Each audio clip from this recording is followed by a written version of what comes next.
anybody who's still listening. Maybe drop me a little message if you are still listening, just so I know somebody is. Brightstorm, Chapter 18. Later they waved a sad goodbye to Salongo and took off across the silent sea towards the third continent. Harriet looked ahead, a huge smile illuminating her face. As of this moment, I'm somewhere I've never been before. She turned to Arthur beside her. Thrilling, isn't it?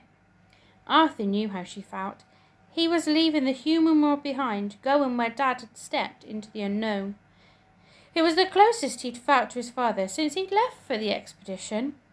Harriet estimated 10 days to cross the silent sea. By the third day, the sea was moody with waves as high as the Lontaine Chronicle Tower. Arthur couldn't believe anyone had attempted to sail to the third continent on a sea-bound ship. The crew carried on through the relentless wind and driving rain, doing their best to keep dry below decks whenever they could, but mostly it was all hands on deck to keep the ship from being blown off course.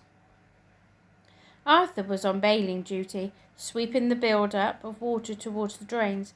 It wasn't the easiest task for him, as relentless, one-handed sweeping soon made his arm ache, he managed to clamp his iron arm around the broom, which worked better. There was a rare break in the wind, although the wind was unforgiving. He caught sight of a dark shape coming towards them. He paused. "Ahoy there!" Harriet called. There was an inaudible call back. Arthur rushed to the bow. It was the Firebird. One balloon was deflated, and her mast was bent. The stricken vessel steered close to the Aurora, where they could see a man holding a brass megaphone. He shouted, "We're heading back. Our mast was fractured, and we've already used half our fuel fighting the wind. Turn back if you know what's good for you and the crew." "A wise choice by the look of your ship, Captain," Harriet shouted back as they chugged past. "Thank you for your concern, but we're still a stout ship and crew. There's plenty of life left in us yet. Travel safe." "Only the victorious between us and South Polaris, then," Welby said with a broad smile. They carried on day after day, battling vicious winds, some days going full steam ahead, just to stay still. On the 12th day, the weather had calmed, and Felicity was taking a break from preparing dinner because her feet ached so terribly she had to get her weight off them for the afternoon. She left Arthur in charge of preparing her special galley stew, which they ate every 5 days, so he knew how to prepare it with his eyes shut. He was chopping potatoes on his spike board when he heard the rumble of feet on the wooden floorboards directly above him. Arthur was desperate to run and see what was going on, but the galley couldn't be left unattended if the stove was lit. As Felicity reminded him often, fire and wooden flying ships don't mix unless you want a quick descent. Shutting down the valves and starving the fire of oxygen took time. He impatiently tapped his iron arm until the flame went out before dashing out the door, along the corridor and up the stairs to the deck. When he reached above, the crew were all staring over the side of the ship, pointing. The Aurora had descended to a short distance above the now calm waves. Blocks of ice as tall and as great buildings of uptown Lontown dotted across the sea, luminous blue in the late afternoon light. All of a sudden, something great and dark rose from the water between two icebergs, and a huge chuff of water sprayed into the air. The creature arched its huge body slowly, then submerged again. Maudie jumped beside him, tugging his arm. "Artie, look! Aren't they amazing?" Then a group of 4 rose together, 2 large and 2 smaller. He had never seen such enormous creatures. The scenes were breathtaking. "It's a family," he said. 2 wrinkled hands grasped the edge of the ship beside Arthur. They're called great glassies, and they're whales, the largest creature in the world. Welby's white hair had become longer and less perfect throughout the journey. He even had a bit of a beard growing, which Arthur thought suited him. He looked like an original explorer from the illustrations in Exploring in the Second Age. They were almost hunted out of existence. By the people of this second continent? Arthur asked. They seemed so in touch with nature and animals there, he couldn't imagine it. No, by the first. The great glaciers weren't always this far south. They were common in the Caldon Sea and further north, but the body of the glacier fetched a high price in Longtown. Great animals were slaughtered just so some uptowner could show off a whale skin clutch at a dinner party, or someone like a Dora Vane could have a luminous skin with the fine oils derived from the blubber. So they stay here, where the rough seas keep them safe. As much as they can, but they need to travel to warmer waters to feed when it's the harshest winter. The whales should hunt the humans and see how they like it, Maudie said. Indeed, Welby laughed. It was lovely to see his serious mask drop for a moment before he resumed his orderly tone. Now, back to work. There's much to do. This isn't a tea party, you know, no matter what Miss Wickety says. Harriet approached Welby, holding the temperature reader attached to her belt. It's dropped several degrees in the past chime, and at night it will plunge, which means we're nearly at the third continent. Miss Wickety, I want you to go straight to the stores and hand out the warm clothes we picked up in the cycle.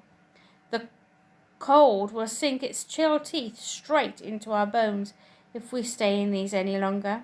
She called to the crew to form a queue in the galley corridor to get their new clothes, while Arthur rushed down to relight the stove.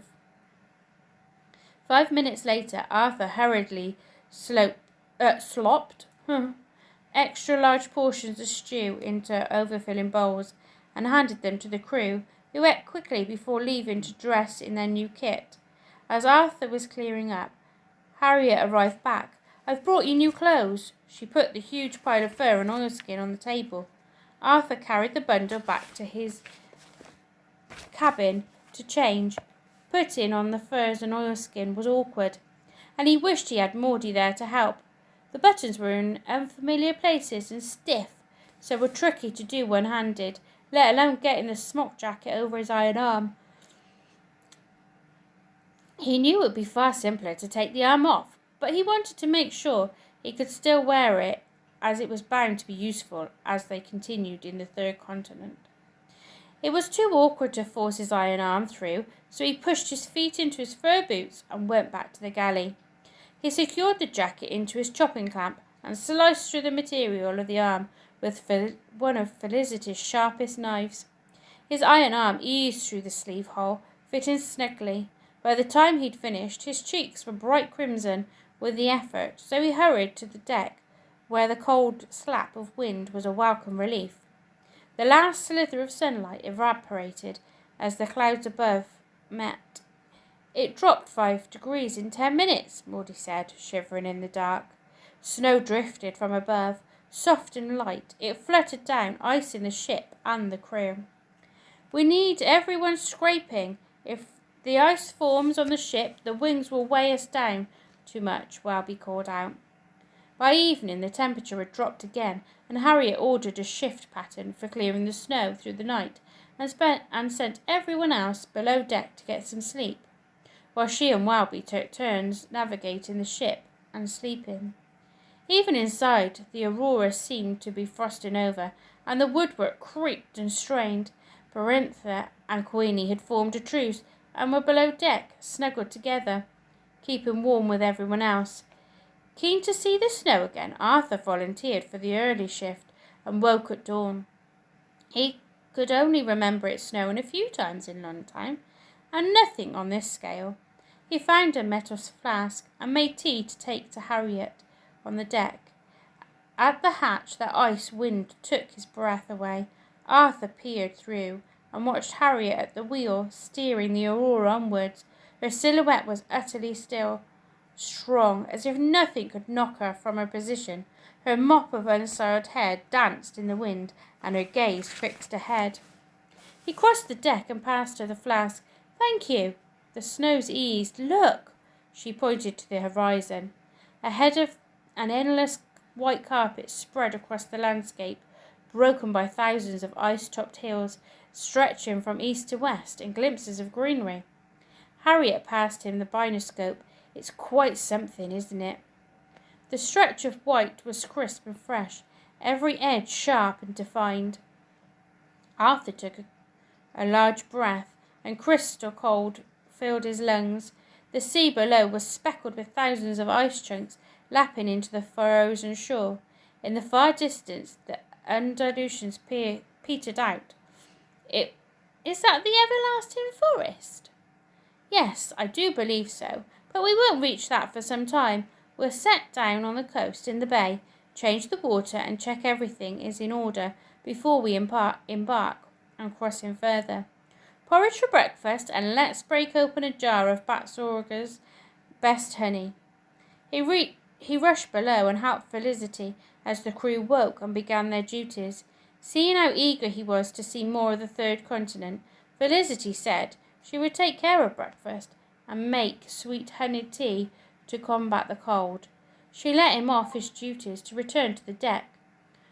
Perinthina flew on to his iron arm and butted her head with his cheek.